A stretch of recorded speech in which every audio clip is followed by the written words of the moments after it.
का स्वागत करना चाहते हैं। कपल का पहले हम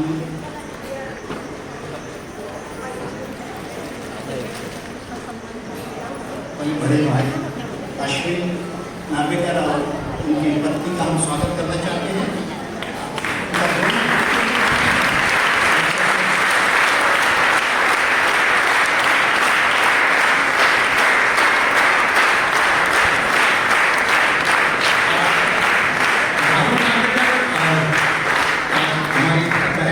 उनके जोरदार सा स्वागत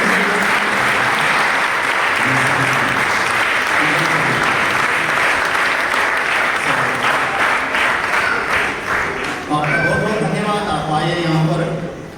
और आप कुछ बोलना चाहेंगे सर? बैठिए। सबसे पहले मैं यीशु के सामने नतमस्तक होते हुए यही प्रार्थना करता हूँ कि जीसस क्राइस्ट हमें इस समाज में हमेशा पीस, हैप्पीनेस, खुशी रखे, किसी को कोई तकलीफ ना हो और हर एक की तकलीफ सुलझाने की और समाधान प्राप्त करने की ताकत और बुद्धि मुझे अर्पित करेगी। ऐसे मैं आज यहाँ पे प्रार्थना करता हूँ। फादर ने हमें यहाँ आकर हमारे सभी भाइयों बहनों से बात करने का मौका दिया, इसीलिए मैं फादर का मन से धन्यवाद कहता हूँ और इस चर्च चैपल के सभी मेंबर्स और कमिटी मेंबर्स का भी धन्यवाद कहता हूँ जिन्होंने मुझे ये अवसर दिया। कोलाबा एक बहुत ही शांति प्रिय और बहुत ही संयमी ऐसा एरिया है। यहाँ पे विभिन्न जाति के लोग रहते हैं, हिंदू, मुस्लिम, सिख, ईसाई सब रहते हैं, लेकिन कोलाबा ऐसा एक ही एरिया है जहाँ कभी भी जातीयवाद या किसी भी प्रकार की घटना हुई नहीं है।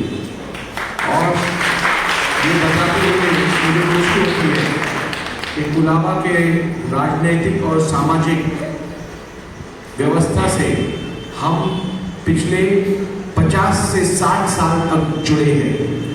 मेरे पिताजी श्री सुरेश नार्वेकर जी ने यहाँ पे नगर सेवक के रूप में आपकी सेवा की है। मकर नार्वेकर जी ने भी नगर सेवक के रूप में आपकी सेवा की है।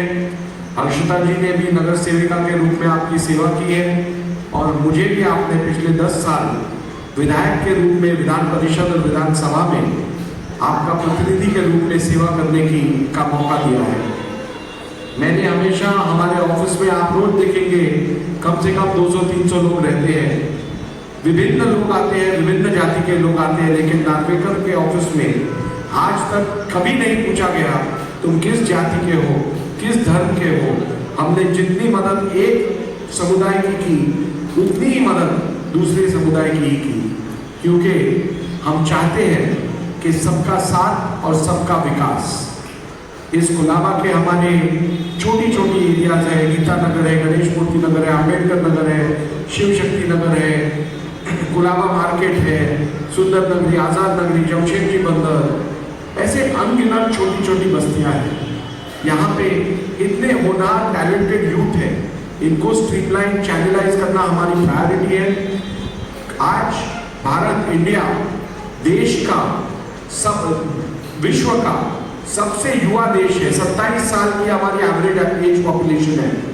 अगर हम इस डेमोग्राफिक एडवांटेज को 27 साल की हमारी जो पॉपुलेशन की एवरेज एज है उसको स्किल्ड पॉपुलेशन में अगर कन्वर्ट करेंगे तो कितना फायदा होगा देश को और इन युवाओं को। तो मैं समझता हूँ कि इस देश को आगे ले जाने के लिए युवाओं का बहुत बड़ा योगदान होने वाला है और इसलिए युवाओं को आने वाले समय में ज़्यादा से ज़्यादा उपलब्धि देना, ज़्यादा से ज़्यादा मौके देना, ये हमारे लिए बहुत ही ज़रूरी है। जहाँ तक अगले महीने भर 20-25 दिन में चुनाव भी आने वाले हैं, मैं आपसे ये नहीं कहूँगा किसको वोट दो, आपके मन में जो आए उसके वोट दो, लेकिन वोट करना ये हिंदुस्तान के नागरिक का सबसे बड़ा अधिकार है। वोट करना ये आपके लिए केवल नहीं तो आपके बच्चों के भवितव्य के लिए भी बहुत आवश्यक है। बटन दबाना बहुत आसान है, लेकिन सोच समझ के बटन दबाना बहुत ही जरूरी है, क्योंकि यदि आप सोच समझ के वोटिंग नहीं करोगे तो उसका भुगतान आपके बच्चों को करना पड़ेगा। आज अगर देश को आगे ले जाना है, समाज को आगे ले जाना है, तो आपको एक अच्छा नेता चुनना आवश्यक है, जो पढ़ा लिखा हो, जो आपकी तकलीफें जानता हो, जो चुन के आने के बाद 5 साल आपके बीच रहे, 5 साल में एक बार नहीं आए, जो दिन में 5 बार दिखे, ऐसा नेता आपको लगेगा। और मुझे पूरा यकीन है हमारे कोलाबा के रहवासी, हमारे कोर्ट के रहवासी, हमारे रीजन साइड के रहवासी बहुत ही सक्षम और बहुत ही इंटेलिजेंट हैं। उन्हें खुद के बारे में कॉन्शियसनेस है, समाज के बारे में कॉन्शियसनेस है, और इसीलिए वो एक उचित निर्णय लेंगे। जात पात धर्म भेद नहीं देखेंगे, केवल इंसान को देखेंगे, आदमी को देखेंगे, इंडिविजुअल को देखेंगे, जो आपके बीच रहा है, जिसने आपके काम किए हैं, जो तकलीफ के वक्त आपके साथ खड़ा रहा है, जो दिन में 5 बार आपको दिखता है, इधर से उधर, उधर से उधर, उधर से इधर। और ये चुनावी मौसम आजकल ऐसे बन गया है जैसे मॉनसून में फ्रॉग्स बाहर आते हैं ना, मेकअप टॉक टॉक टॉक, वैसे आजकल चुनाव आ जाए तो 2 महीने में ऐसे ऐसे लोग दिखाई देने जाते हैं जिसको कभी हमने देखा ही नहीं है। तो जिनको हमारी तकलीफ मालूम नहीं है, क्या वो हमें साथ दे पाएंगे, ये सोचने की जरूरत है। आज इतना ही कहूँगा कि सोचकर, पूरा विचार करके आप मतदान कीजिए, क्योंकि मतदान करना ये प्रभु की आपको दिया हुआ आदेश है। आप अपने मन से मतदान कीजिए, लेकिन मतदान जरूर कीजिए, इतना ही कहूँगा। बहुत बहुत धन्यवाद।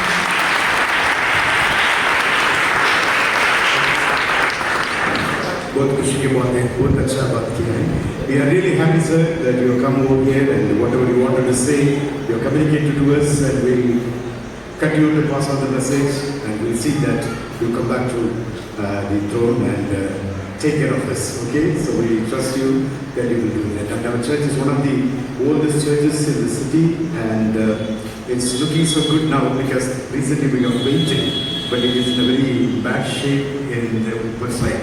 All the tiles and the things are gone, so we will be approaching you in later days and take care of this church because it's in a very historical place, and we will be with you. Thank you.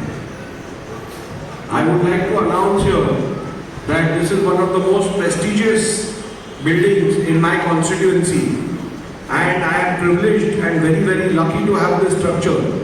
I announce today itself, as soon as I get elected, first thing we will do is the heritage rehabilitation of this church. How much ever fund is required, that will be provided by me, and we will do the illumination also of this place.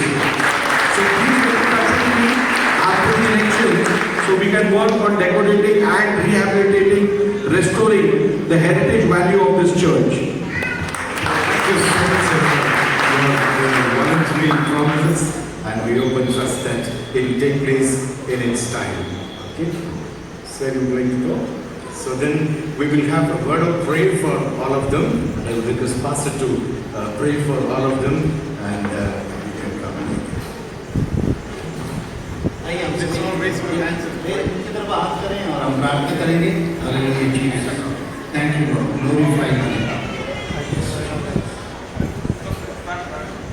This side, sir.